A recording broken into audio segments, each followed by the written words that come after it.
Welcome back to the 2015 Air and Space Conference. Our next speaker serves as Commander, Pacific Air Forces. In this capacity, she's responsible for Air Force activities spread over half the globe in a command that supports 45,000 airmen serving principally in Japan, South Korea, Hawaii, Alaska, and Guam. Each of you should have a copy of her bio, and we're very pleased to have her speak with us this year. Lori?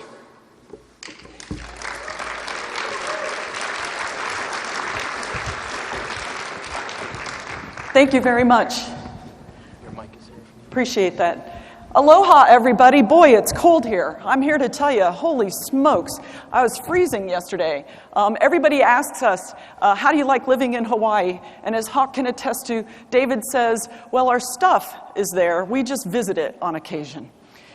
So today what I'd like to do is talk to you about my friends.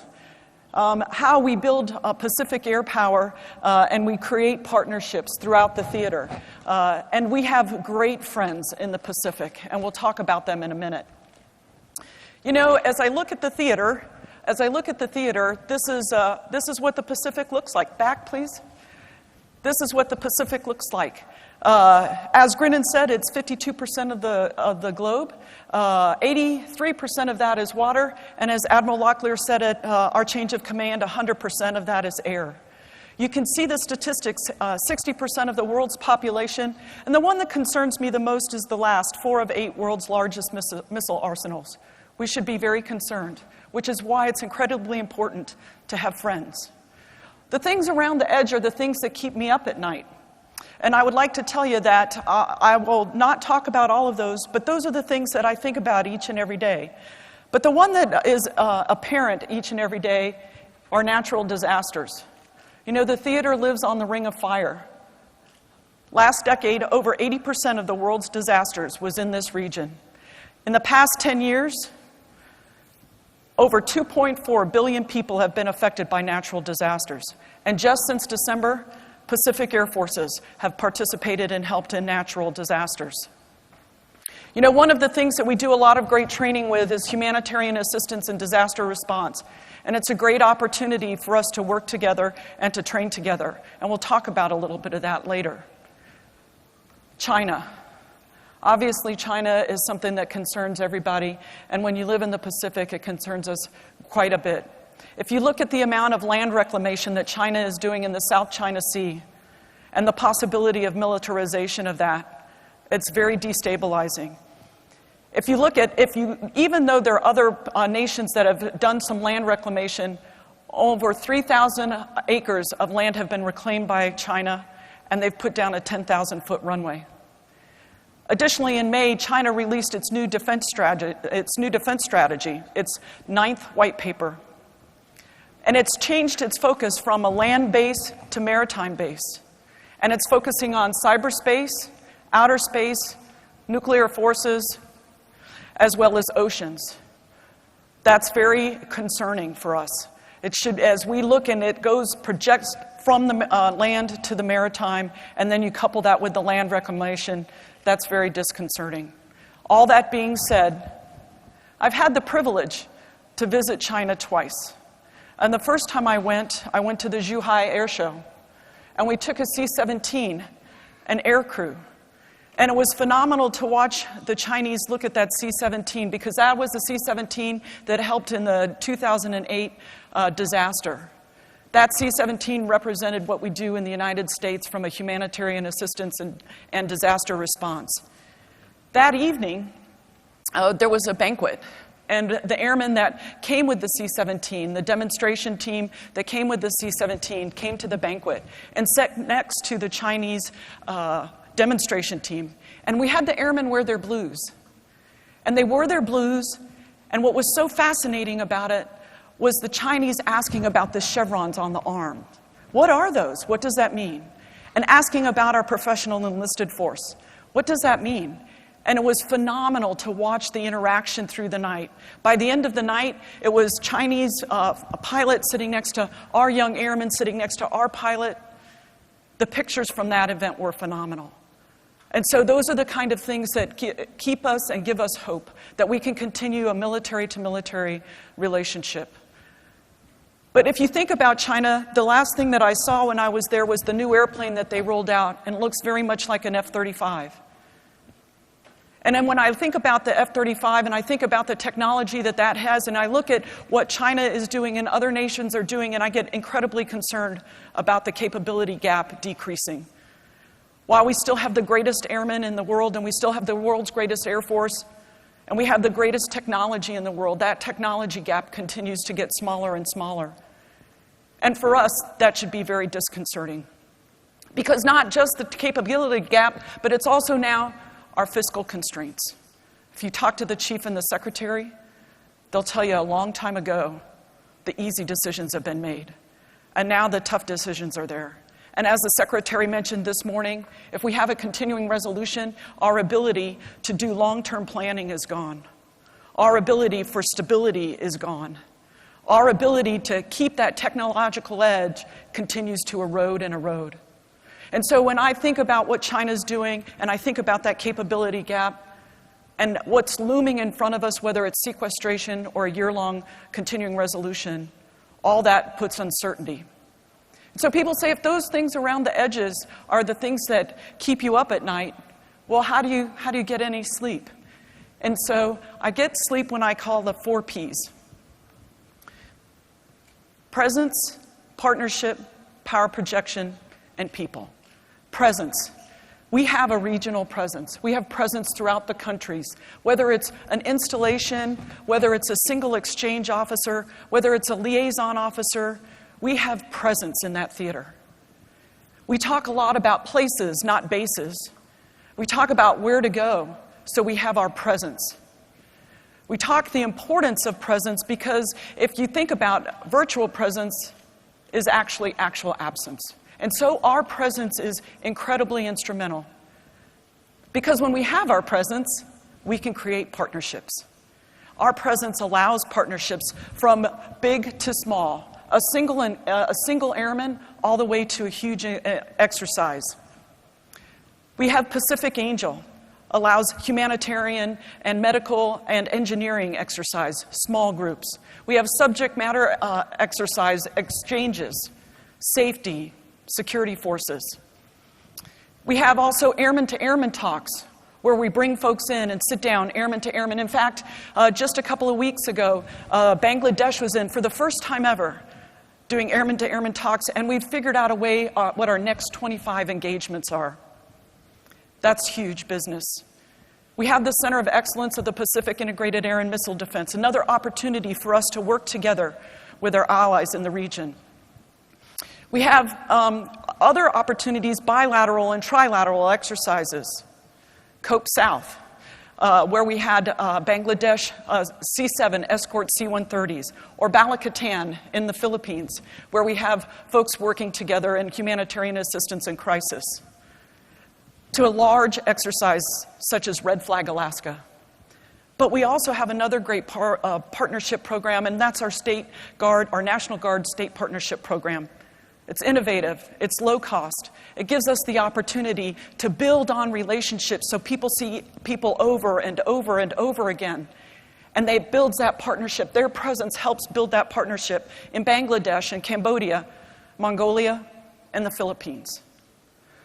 So I say if we have presence and we've built our partnerships, when asked, we can power project.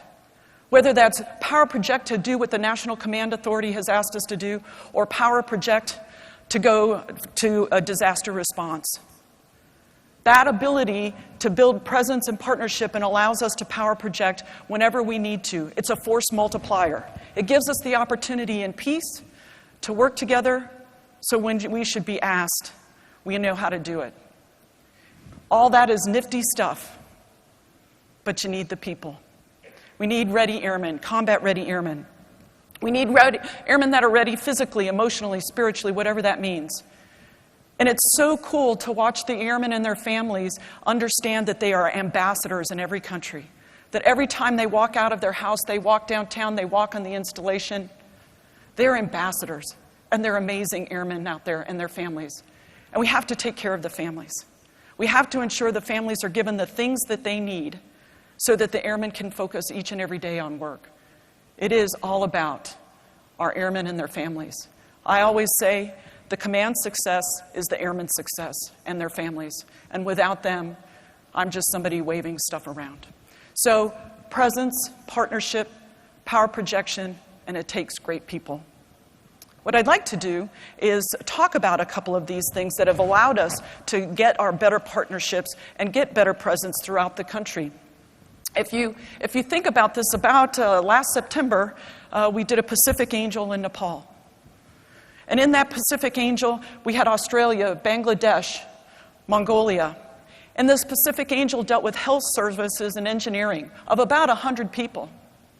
And on the health services, we helped over 5,500 people, whether it was optometry, pediatrics, women's health, dental, whether it was sitting down taking care of the young children. What was so neat about this Pacific Angel was that the amount of volunteers that we had from downtown and from the college, it made it the largest Pacific Angel yet in the medical services and the largest gathering of health professionals in one of our Pacific Angels.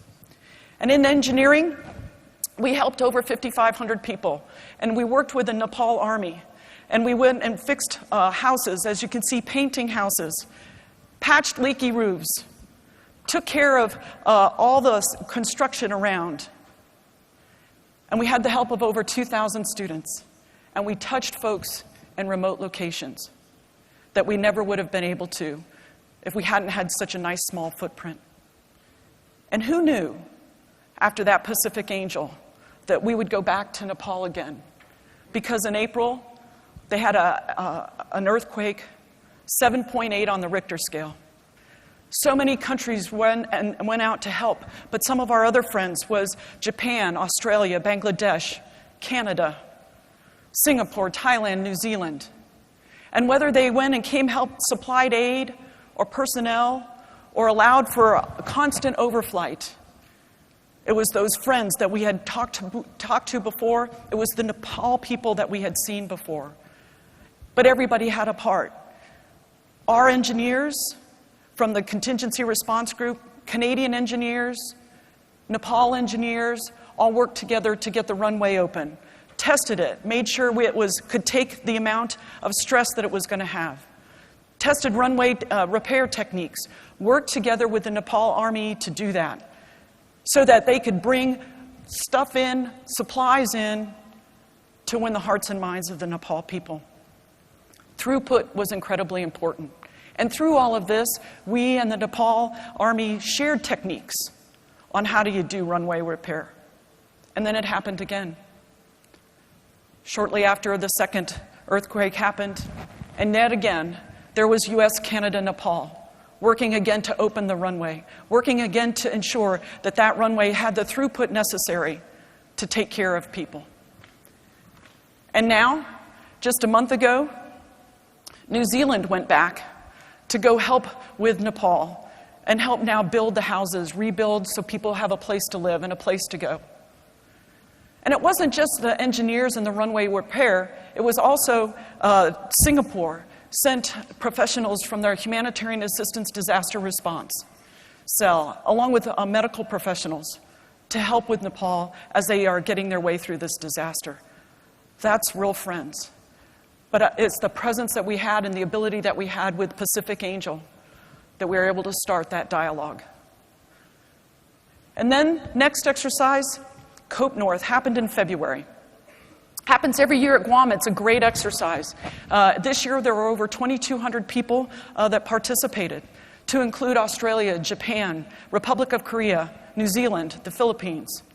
What's really nifty about this exercise is it allows us to do all spectrum training, whether it's at the high end and dropping ordnance out over in the water, or whether it's humanitarian assistance and disaster response. We can do both. And in fact, in the humanitarian assistance and disaster response, we had observers from Singapore and Vietnam for the first time. And as we do the humanitarian assistance and disaster response, we were talking about it with my friends, the air chief, on Saturday. And one of the things the Nepal air chief said was, what we learned in the earthquake was our ability to do hub and spoke. How do you move stuff around by hub and spoke? And in fact, in this Cope North we did in February, we practiced hub and spoke out throughout all of the Marianas. And in fact, General Saito and I've talked a couple of times, and this upcoming Cope North, what we want to do in the humanitarian assistance and disaster response is to teach academics first, and then brief, execute, debrief, and bring more people in to observe and to participate. It's something we're working very closely with General Saito. In fact, during the DePaul disaster, General Saito sent me an email and said, "Lori-san, here's something we need to work on," and that's the response of Airpower and how important to understand that it needs to be responsive, but sometimes there are things that get in the way. And so let's talk about that too. So this exercise is a great opportunity for us to talk both high-end and humanitarian assistance disaster response. And then we have Talisman Sabre. What a great exercise. It's every other year. It's by PACOM. Directed by PACOM, and this year we had over 33,000 people participate. Starts from California to Australia. This year, as we started out with 7 C-17s, 2 of which are Australian, with 450 soldiers in the back. They took off out of Alaska and flew all the way to Australia, command and controlled by the 613th Air Operations Center. And Air Vice Marshal Turnbull was the Combined Force Air Component Commander for the exercise. That's great presence and partnership. And those soldiers that were in the back of those C-17s, on time, on target, after departing from Alaska. But as I mentioned earlier, presence can be as great as that exercise Talisman Sabre of over 33,000 people, or it can be as small as 1 person. Because in that Australian C-17 unit, we have an airman there, present every day. He briefed that C-17 mission, flew that C-17 mission, debriefed that C-17 mission, and was a part of the Australian contingent for the entire time. And in fact, what's so great is he's present right now as the Australians are modernizing their entire Air Force through Plan Jericho. It's huge. It's just huge. And then if it's not Talisman Sabre, Red Flag Alaska. But you know what's so great about Red Flag Alaska is the Executive Observer Program. So a week before Red Flag Alaska, we have the Executive Observer Program, and it's where we invite people from all throughout the region. This year, 14 countries participated, to include Colonel Ekbat, who's here as the Mongolian Air Chief. He participated in all this. It's very, very cool. But you know, of course, it's not a U.S. Air Force exercise, if you will, if we don't play a little bit of golf. So they started out the Executive Observer Program with a little bit of golf. And the foursome that you can see down on the right, they had somebody come visit them while they were out on the golf course. And it was a couple of bears. And I'm sure that was an incredibly warm welcome for them. But because the wing commander was able to move them on, the bears on, we're thinking about changing his call sign to the Bear Whisperer. We don't know. But it was amazing. So not only did they get to play golf and meet a bear, but they sat down and did a round table of challenges, of things, of lessons that they've learned over time. They sat down and exchanged ideas as airmen on how do we do things together. It was very, very, very fruitful. But they also, during the Executive Observer Program, they were able to see static displays, F-22s, C-17s. They were able to watch F-16 do air combat maneuvering. They were able to watch live munitions and live fly bomb dropping. They were able to go get a range tour and see what the threat looks like out on the range. They were able to sit and watch everything that was happening there as they were briefing and debriefing. They were able to see how we do taking care of our airmen through combat search and rescue. But one other thing that was really cool, you know, I'll start the story back at Yokota, where we have great presence, where we have great C-130 presence. And our C-130s at Yokota and the airmen there have this great initiative called Low Cost, Low Altitude Drop. And so they've been practicing on this. In fact, they do Operation Christmas Drop every year, been doing it for about 60 years throughout Micronesia. and they drop supplies, gifts, food. They've been doing that for over 60 years. So they were working with their Japanese counterparts. And they were doing low-cost, low-drop, low LCLA. And so what happened was at this red flag, the Japanese were able to brief their concept to the Executive Observer Program participants, and then they were able to fly and show how it's done for the first time. And it was great. It was just absolutely incredible the way that they did that. And so that red flag observer program leads right into red flag exercise. And so I know everybody knows about red flag in this room. Everybody knows about Las Vegas. But I'm here to tell you, red flag Alaska and the range that's there is a jewel. It gives us some amazing training. And in this red flag particularly, we were able to have F-22s and Japanese F-15s provide escorts, A-10s and F-16s from Osan to provide air interdiction, as well as Korean F-16s to provide air interdiction. We were able to have Duluth F-16s for the first time participate, and we were able to have Navy Growlers participate. But of course, most near and dear to my heart is command and control. So we had US E-3s, Australian Wedgetail, and a Japanese 767. It was incredible. The other thing that was just amazing from this red flag was that we had large contingents of C-130s. And the C-130 community decided that they'd do a little exercise within the exercise, and they embedded a little competition called the Pacific Airlift Rodeo. And in that competition, they had folks on the ground watching to see, if they were on time, on target with their delivery. I can't think of a better way to demonstrate all our Air Force's ability to power project, all our Air Force's capability together. But when I think about it starting back at Yokota with those folks sitting down in front of a C-130 and thinking about how are we going to work together, or our Raptors and Japanese F-15s working together. But it started with that presence. So I've had the privilege to command for almost a year now. I've had the privilege to see amazing airmen, not just United States, but airmen all around the Pacific. I've had the privilege to go to things like ACDJ with General Saito within my first week and meet several air chiefs. I've had the privilege to go to Australia Air Show and meet airmen there and all around. And in fact, at the end of this month, I have the privilege to go to Singapore and the Philippines. But it starts with presence. And it builds on our partnerships and allows us to power project, whether it's live or in the future virtual, constructive. But it starts with people. And so what I really want to do now is show you my friends, your friends, our friends of the United States Air Force, the Pacific Air Chiefs. But you got to have friends. The feelings are so strong. You got to have friends to make that day last long. I had some friends, but they're gone. Someone came and took them away, and from the dusk till the dawn,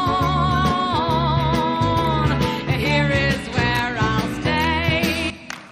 So, may I introduce to you the Dean of the Pacific Air Chiefs. Thank you, General Robinson, ma'am. I'm General Jeff Delgado, the Chief of Air Force of the Philippine, or the Chief Philippine Air Force. General Saito, Chief of Staff, Japan Air Self-Defense Force. Brigadier General Sudhir Shrestha, Chief of Nepalese Army Aviation. Thank you, General Robinson. I'm Air Marshal Abu Esrar, Chief of Air Staff, Bangladesh Air Force. G'day folks, Air Marshal Leo Davies, Chief Royal Australian Air Force. I'm General Sang Somnai from Cambodia, Chief of Royal Cambodian Air Force. Kia ora mai, Tata Katoa, Good afternoon. Air Vice Marshal Mike Yardley, New Zealand Air Force. Thank you. Colonel Inkpat from Mongolia. Ladies and gentlemen, our friends.